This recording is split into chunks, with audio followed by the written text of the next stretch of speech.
Peace and wholeness to you all. Real quick, I want to share with you my thoughts on the ego and what the ego is. Often you hear people talk about the ego. People talk about the ego in a negative light. They talk about the ego as being a negative or a bad thing, something that must be killed or something that should be destroyed. Um, and by doing so, that alone shows you that a person is limited in their study or their knowledge of what the ego is and what the ego actually represents. Now, the ego comes from Sigmund Freud and his theories, for one. So before Sigmund Freud, there was no ego as a scapegoat or ego that can be blamed as this negative thing that's responsible for human action or certain human behaviors. So the whole ideal of the ego is only as old as the person who thought that up, which was again Sigmund Freud. Now, also in Freud's theory, where you see, and why the reason why I say that people aren't really that studied or that learned on the ego is because people often leave out, when they speak about the ego, they often leave out the id and the superego in the environment that infects the ego. Just like when people speak about karma, most times they do not mention dharma and the impact that dharma has on karma and how the two intertwine together. That's something that you can look into. Now, with the ego, or with the id, the ego, and the superego, the id is basically the basic necessities of life. Basically, the things that the physical body requires to survive: food, clothing, shelter, and sex. Sex for reproduction. The ego is impacted by the environment that it's in. The ego is impacted by the body or the physical necessities that the body has. The ego is the self or the I, according to Freud's theory. The superego is what they think to be consciousness or awareness, or the feelings that you get as a result, or the emotional attachments that you have to the physical necessities, or those things that are attached to the physical necessities of human existence. So you have the id, which are the basic bodily functions or the basic necessities of life: food, clothing, shelter, sex. Then you have the ego, which is the self or the I, the true you, the soul, the spirit being the reflection of the soul being the observer, the spirit being the experiencer. Then you have the superego, which not only is it responsible for guilt, remorse, it's your emotions. You know, the need for love, the need to feel loved, the need to feel appreciated, the need to feel respected. These different things. Also, it is associated with your values or what you desire, your material wants and needs, things that are beyond the basic necessities of the body's requirements. But these are things that, as a result of living and evolving over time, you've acquired certain emotional attachments to this particular physical environment that you're in. So this is where the superego comes into play. And so now all of these feelings create these energies in motion. So you have these overwhelming desires, the love, the hate, the respect, the fear, so forth and so on. But in the midst of all of this, when you hear people speak about the ego, they say the ego is the bad guy. When the ego is being imposed on by the id and the superego and the environment that it's in. So the ego is just a bystander that's absorbing environmental factors, factors from the basic requirements of being in a physical body, and then also all the different features that come along with having a physical body, the emotions. The ego is just where your energy is going. So the thing isn't to destroy or to kill your ego, but it's to control or to discipline your ego. When a person says check your ego at the door, they don't know that the ego is the self, the I. It's the true you. So really what that statement is saying is check yourself at the door. It's not the ego, it's not this supernatural thing or this unseen thing that's to be blamed for rude or just foul behavior. That's a choice that comes from a lack of discipline, weak willpower. Will is what drives the ego. So your will determines the direction that you're going to be pulled in, the different needs and necessities that you're going to cater to in this human existence, or even your ability to realize that these things are an illusion, and that in order to ascend from this human existence or this illusion, you must detach from these different things. The id, the superego. The ego must detach from the id, the superego. But see, the thing is that this is all based upon a person's theory that came from a certain geographic region that had a certain agenda as a base for their studies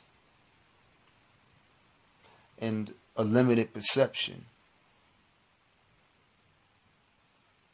When you're taking someone that's trying to figure out the world around them, someone that's new to the world, and then you put that up against ancient thought forms, indigenous thought forms that have been around since people have started expressing themselves in that way, or since people that became parts of this physical thing.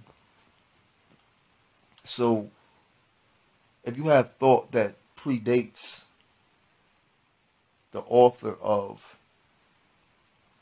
the ego, the id, the superego, and if you just compare these things to different other cultures or different other thought forms or different other thought systems that predates Freud and his perception,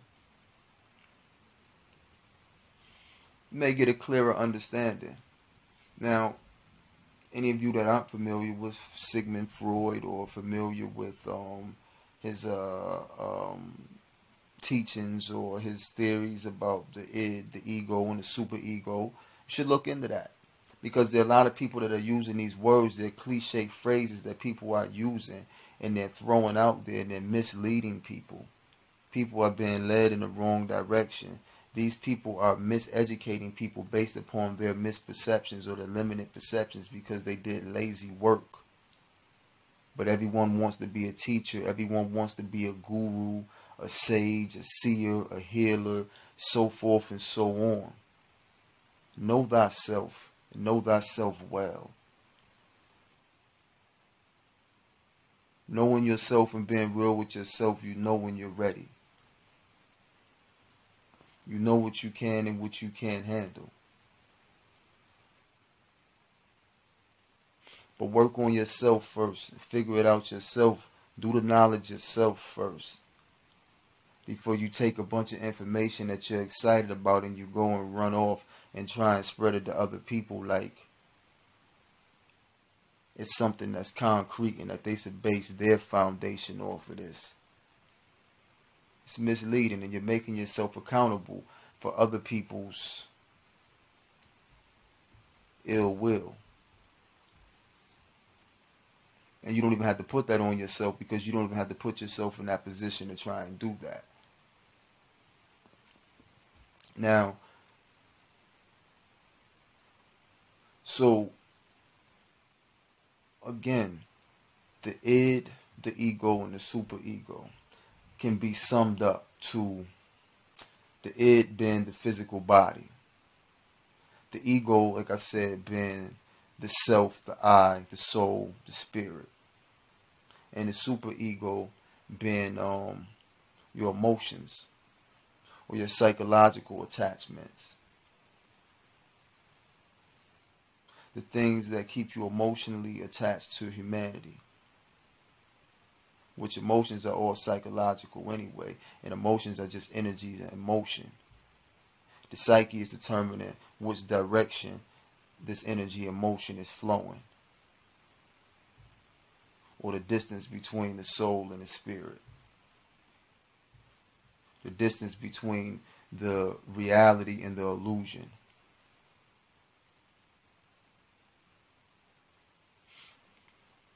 But it's not a matter of destroying the ego.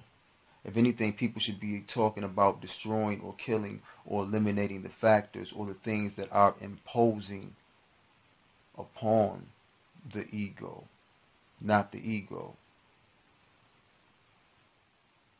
But like I said, you often hear the ego spoken on out of context. You often hear karma spoken on out of context.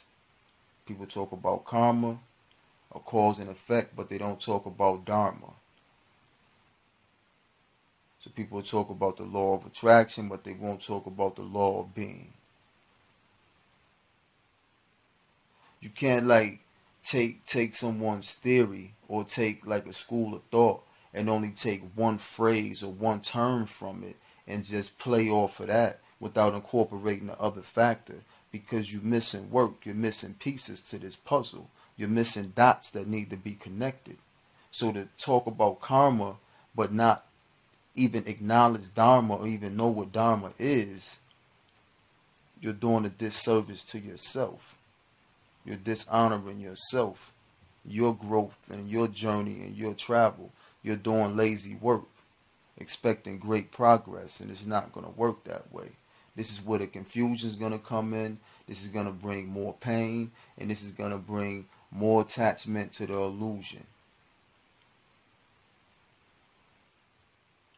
And it's going to become even harder to get out of it, or to be able to differentiate between the reality and the illusion.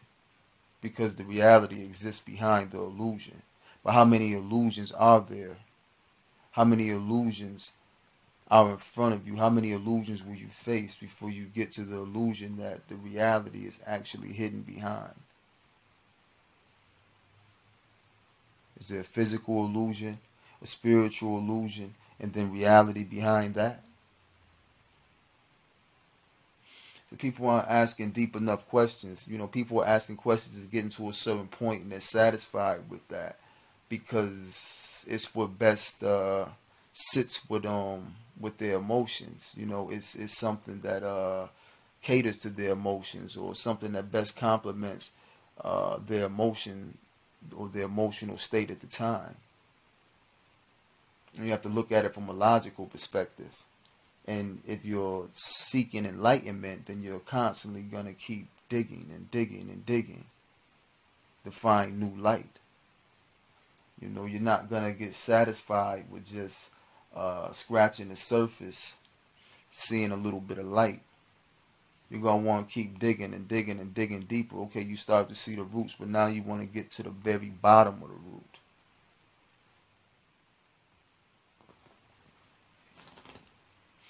You know, so it's really on the person, you know, the will that the person has to ascend, to evolve. Yeah, but the ego is something that's definitely spoken upon out of context. And like I said, you really don't hear anybody talking about the id or the superego. And according to Freud's theory, the ego is the I of the self. And the id has needs and wants.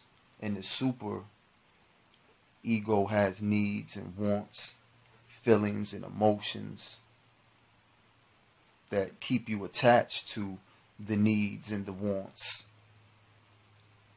Again, how is the ego the villain? See, this is what happens when you're being fed trick knowledge. They're playing reverse psychology with you. These are more mind tricks. They're psyching your mind. They'll tell you go right when you really need to go left.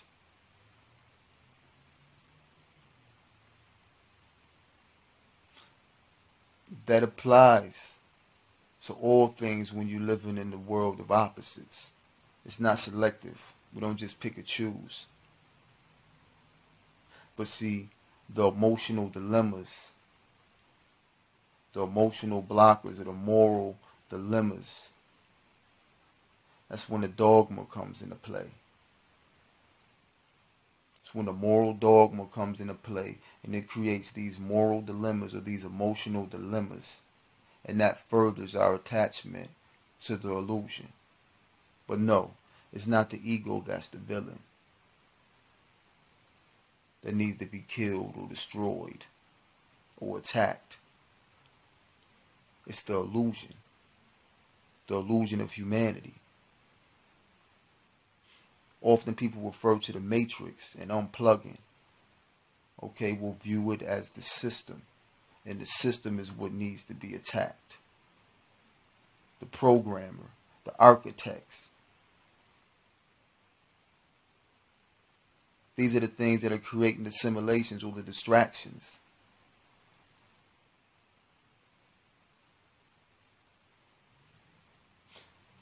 It's not about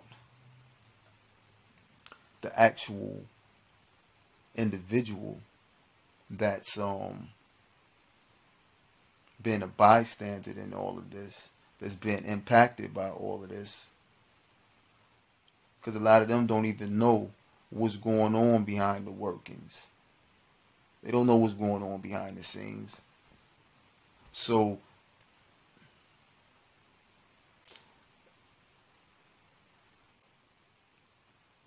it's the environment around you and the things around you that are causing certain actions, certain reactions. This is what creates the cause and effect.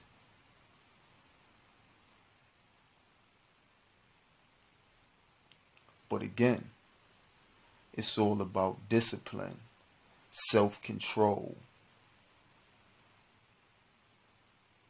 So if you have discipline, then you're not going to be moved off of your square.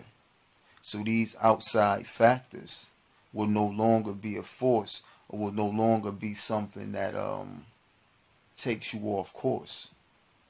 You'll stay aligned.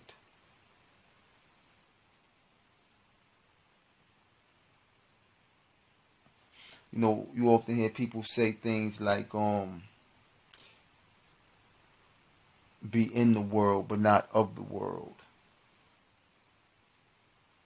Okay?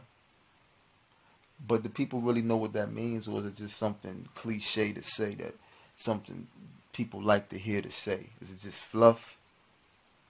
Do people really even comprehend what that statement means?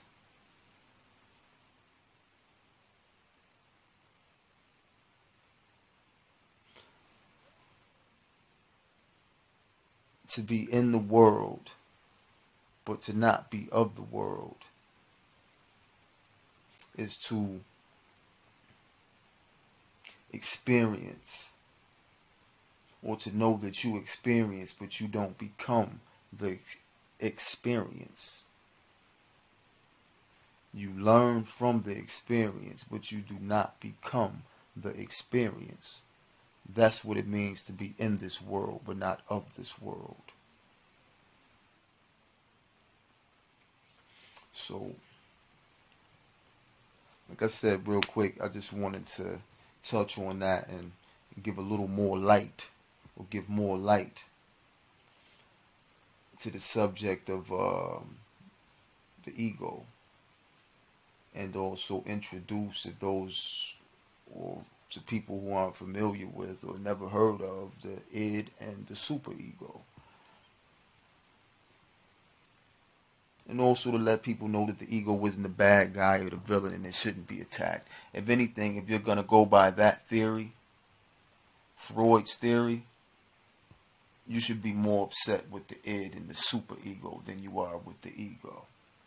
And for certain groups of people, or certain cultures, or certain people who come from schools of thought that predates Freud and Western thought, you shouldn't even be using that as a marker, or even using that as something to determine, or to even explain or give light to your existence, because it will only further confuse you, make you more lost. You got to stick to what works for you. Certain things are for certain people. Everything isn't for everybody. So if that particular school of thought pertains to a particular group of people, and that's what works best with them and how they learn or comprehend themselves, then let them have that. But you need to gravitate towards what's for you, so you can evolve, so you can ascend and get on your proper path. So with that being said, rise and be greater. Peace and wholeness to you all.